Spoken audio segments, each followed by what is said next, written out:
قالوا لو معجب بيكي هيبان في عينيه، وفي نبرة صوته كمان هتكون نبرة حنين طبعا، وغيرها كتير. في الفيديو ده بقى هقول علامات مهمة جدا تقول ان في اعجاب من الراجل ده ليكي. تمام كده؟ يلا بقى بينا نبدأ.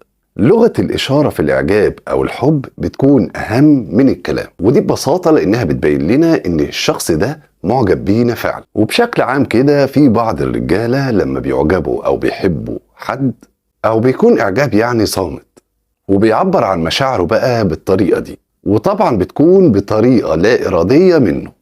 يعني مثلا لو الراجل ده معجب بيكي، فلغة العيون هنا بتتكلم، يعني نظراته ليكي بقى بتكون مختلفة عن أي حد تاني بيشوفك. بتلاحظي كده إنه مركز معاكي جدا، وده بدون أي كلام ولكن بالعيون. والمقصود هنا بقى علشان يوصل لك رسالة بإنه معجب بيكي، غير بقى كمان اهتمامه بتفاصيلك بشكل عام. يعني بتحب تروحي فين، هواياتك ايه، والكلام ده كله.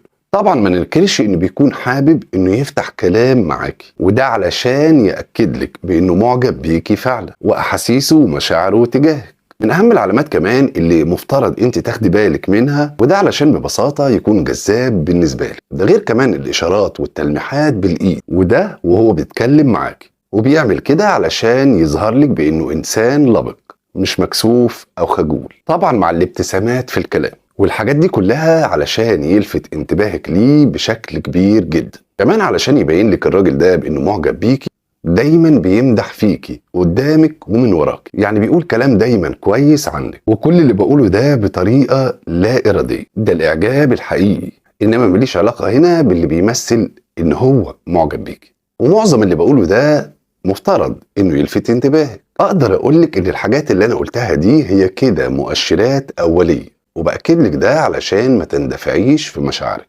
لأن مهم جدا إنك تكوني إنسانة عاقلة وحكيمة. واعرفي كمان إن الحاجات اللي بتثير الراجل بشكل عام أو بتجذبه يعني تجاهك وإنه يعجب بيكي فعلا، هو إنك تكوني إنسانة متواضعة وهادية ومبتسمة ومتفائلة.